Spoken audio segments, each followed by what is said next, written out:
Hey there guys, welcome back to Failed Guide to Pally Tanking. In this video we're going to go ahead and go over just some changes to 4.2 and see how it's really going to affect us as a Paladin tank. I just wanted to point out I'm not going to go ahead and do the little subtitles at the bottom because it is 6 in the morning. I'm just finishing up the video. I might do it later if people have some questions and things like that. Also, I'm doing things a little differently, doing a webcam, mainly because I'm tired and lazy. So go ahead and if you guys have any questions, leave them in the comments. I love to hear what you guys think about things. I love to answer them. I'll try and get back to you as soon as I can. So feel free to post some questions or anything if you have them. So let's go ahead and get started and kind of review what's going to go on in 4.2. Alright guys, in 4.2, something to look out for too is Seal of Righteousness. Might be a replacement for Seal of Truth. It'll yet to be determined when 4.2 is released. However, the changes that they're doing are looking pretty good for tanking. It is going to apply to single target abilities that apply melee damage.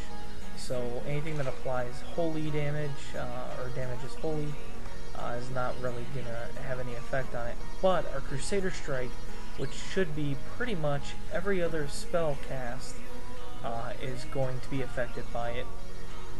It's also going to be applied to Hammer of the Righteous, so basically they're pointing out since Hammer of the Righteous is a tanking ability, this is a Seal of the Righteousness might be a spell that we use for tanking.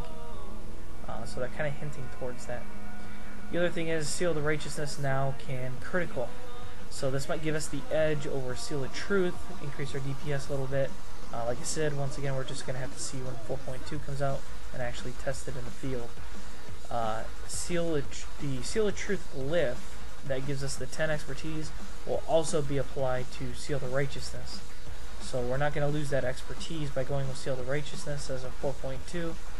So make sure you guys watch out for that. Give me a little feedback, see what you guys think, whether you're going to want to stick to Seal of Truth or if Seal of Righteousness is actually going to pick up the slack here.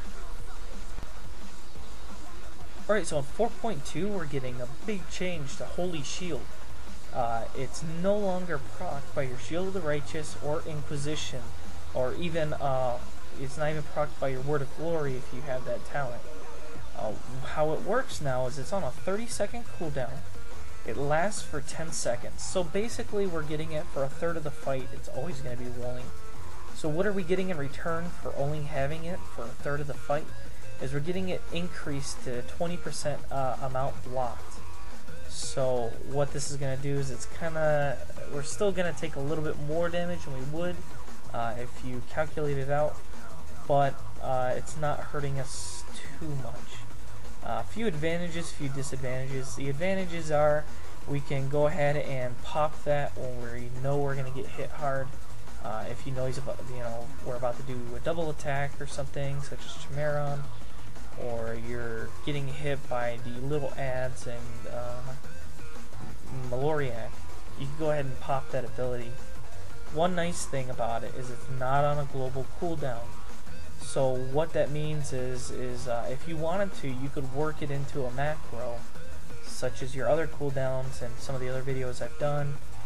If you wanted to continually use it every time it's up, you could put on something like the Crusader Strike that you're casting every 3 seconds. So there's going to be a very little time, little window that it wouldn't be up if it was on cooldown. So that's something to keep in mind. Is Holy Shield is going through a major revamp for Paladin tanks.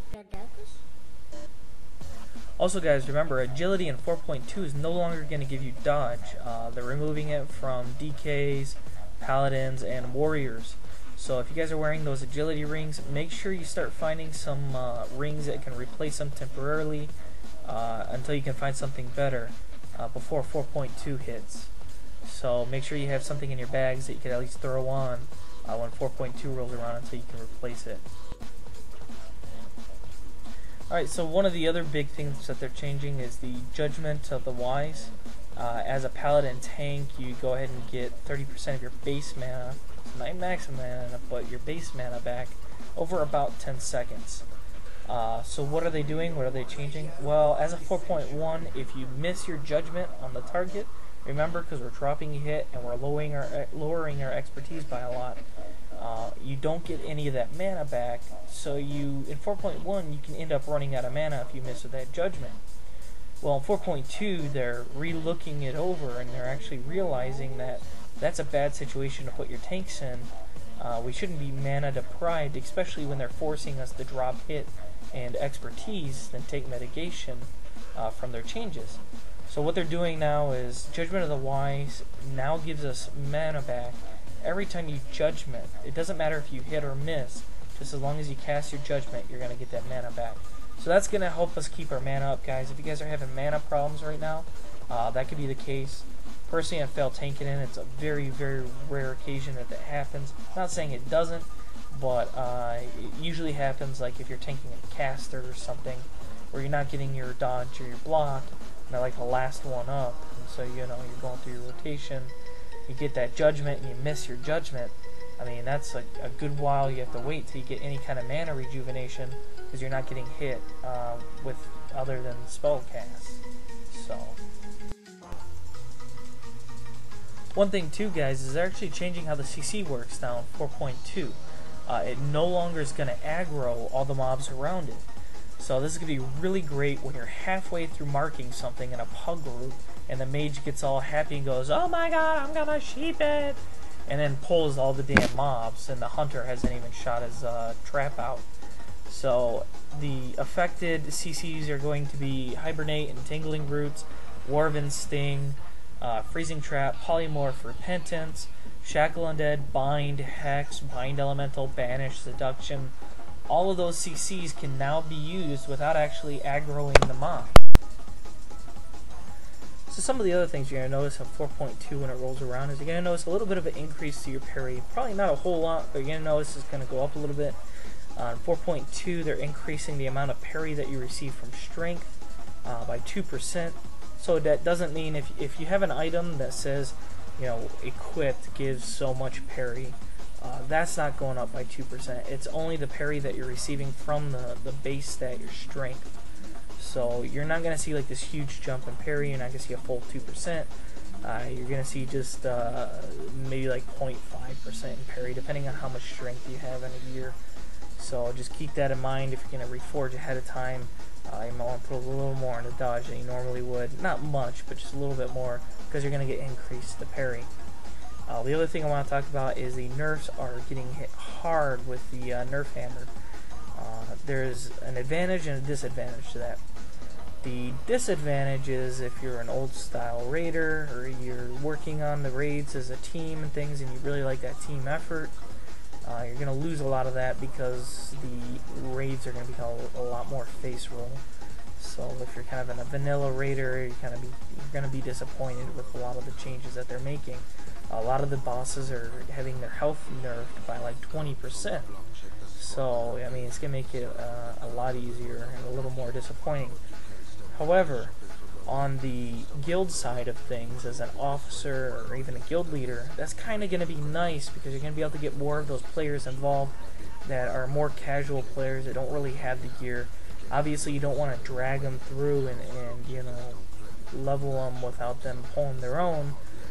But, you can kind of get your friend in there or whatever. So, that being said, that's a little bit of a nice thing for it. I can see why they did it, but as a kind of an older raider, it kind of sucks. Some of the things that I think a lot of people don't really understand is how the Valor and Justice Point is going to work when the patch is released. I'm not talking about afterwards, but how your Valor is going to be converted and whatnot. What you want to do is you want to make sure that you have a total of 4,000 badges between your Valor and your Justice Points every Monday until that patch hits. The reason for this is because what's going to happen is they're going to take all the Valor points that you have and put it into your Justice Points. So that means that you're still going to have that Justice Point cap of 4,000. So if you have anything above that, they're going to take whatever badges you have above that, convert it into something like 36 silver, and then send it to you in the mail. So unless you want to make just a little bit of gold, I suggest you try and dump your Valor, dump your Justice Points, so that you're at least about 4,000 Justice Points when they convert it. So you want to make sure it's a combined total of 4,000. So what that means is if you're saving up for that chest piece, come Monday. You're not going to have the Valor. You can risk it and have the chance of losing that Valor unless you know, you get rid of your Justice points, so you can just dump the Valor right in and have no problem. Otherwise, you can go ahead and get that relic that, you know, you haven't gotten because you've been saving up for the chest piece. Go ahead and get rid of that Valor. Just make sure you have a combined total of 4,000 every Tuesday. Whether you have more Justice or more Valor, that's up to you. Other than that, you're just going to get silver for it. It's going to be a waste. Also, something else I wanted to note is the Valor cap is getting reduced after the patch. So right now it's up to, I think, like 1250. After the patch of 4.2, you're gonna see, I think it's like down to 950 or something like that. So it's gonna take you a little bit longer to get those pieces. I haven't seen what the new prices are gonna be for the new pieces, Valor-wise. Whether they're actually gonna be cheaper or if they're gonna be more expensive. So you might find that it actually takes longer to get these pieces because that cap's reduced. So keep that in mind when you're thinking about planning ahead for some of these Valor pieces. Also, talking about gear, getting away from more of the tanking stuff, the bind on equip stuff that drops now, if anyone needs on it, it becomes bind on pickup. So you're gonna want to make sure if something happens, like the raid leader forgets to put it on master loot, everyone in the raid, you know, if they kind of have a guild thing going, they agree, you know, they want it for an alt or something, just make sure no one needs on it, you know, everyone pass or agreed, and that's how you'll do that system. That's gonna be the same thing for heroics and stuff too now. So keep that in mind if you're need rolling on something that's bind on pickup, or I'm sorry, bind on equip for an alt. You're gonna want to make sure you don't actually need on it, that you only agreed and talk to the group about it. So just some minor stuff to think about. Well guys, I'm sure you're sick of hearing me talk by now and staring at my face and wondering why I keep looking out to the side of the screen, because my camera's off that way. So anyways guys, hope I didn't bore you to death. Hope that helps. I encourage you to go read the PTR notes. Basically all these notes are based off of June 16th, 2011. They might change. Who knows when the patch is going to be released. I've heard all kinds of things. I've heard it was going to be on the 21st. I heard it was going to be 2 weeks from then. Who knows? Anyways, guys, I hope this helped. Let's fail tanking in. Keep looking for the videos. I might post another update to this, depending on what happens, if I find anything else out new or whatnot. So I'll see you guys later. Let's fail tanking in. And I'm out.